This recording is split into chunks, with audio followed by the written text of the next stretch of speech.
अस्सलाम वालेकुम प्यारे बच्चों, कैसे हैं आप सब। मैं हूं आपकी उर्दू की टीचर मिस रबिया और मैं आपको खुशामदीद कहती हूँ स्टेम एजुकेशन में। तो प्यारे बच्चों, आपको पता है ना आजकल हम क्या सीख रहे हैं। हम सीख रहे हैं स्टेम एजुकेशन के उर्दू का पहला कायदा से हरूफ तहज्जी। इससे पहले प्यारे बच्चों आप बहुत से अच्छे से हरूफ सीख चुके हैं। आज हम नया हरूफ, एक नया सबक सीखेंगे, लेकिन उससे पहले मैं आपको दिखाऊंगी एक तस्वीर। ये देखिए, ये किसकी तस्वीर है। इसे कहते हैं लकड़ी। क्या कहते हैं? लकड़ी। तो प्यारे बच्चों, आपको पता है कि लकड़ी किस चीज़ के इस्तेमाल में आती है? कौन बताएगा? नहीं पता? चले कोई बात नहीं, मैं बता देती हूँ। लकड़ी से हम बनाते हैं कुर्सी, मेज़, जिस पे आप बैठे हुए हैं। इसे यानी फर्नीचर बनाते हैं। इसे क्या कहते हैं? लकड़ी। और एक और चीज़ के भी काम आती है ये, आग जलाने के।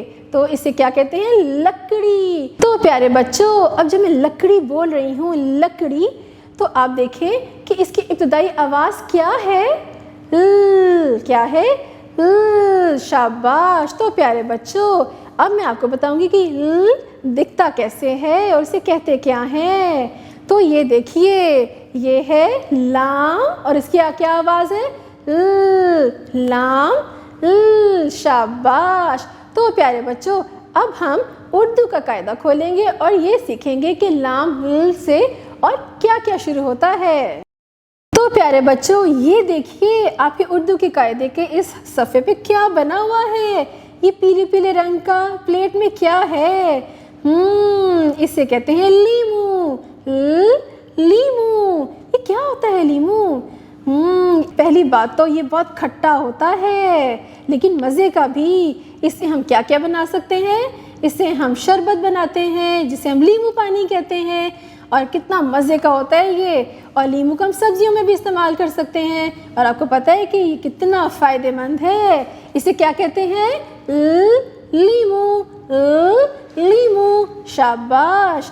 अब ये देखें, ये पीला पीला सा और क्या है प्लेट में, गोल गोल सा? इसे कहते हैं लड्डू। लड्डू मिठाई होती है, मुझे तो बहुत पसंद है। आप लोग खाते हैं? लड्डू। लड्डू। तो प्यारे बच्चों, आज हमने क्या सीखा? लीमू, लड्डू। शाबाश। अब मैं आपको बताऊंगी कि लिखते कैसे हैं। तो चलो शुरू करते हैं। सीधी एक लाइन लगाएं, नीचे मोटा पेड़ बनाएं। तो क्या बना? लाम। लाम। शाबाश। सीधी एक लाइन लगाएं, नीचे मोटा पेड़ बना दें। तो क्या बना? लाम। लाम। शाबाश। तो प्यारे बच्चों, आज आपने एक नया हरफ सीखा। कौन सा? लाम। आपने इसकी अदायगी सीखी, इसे शुरू होने वाले अल्फाज भी सीख लिया और इसको लिखना भी सीख लिया, और हमने मज़े की एक्टिविटीज़ भी की। उम्मीद है आपको बहुत मज़ा आया होगा। अब हम मिलेंगे अगली दफ़ा एक नए हरफ, एक नए सबक और सरगर्मियों के साथ। अपना बहुत सा ख्याल रखिएगा। अल्लाह हाफ़िज़।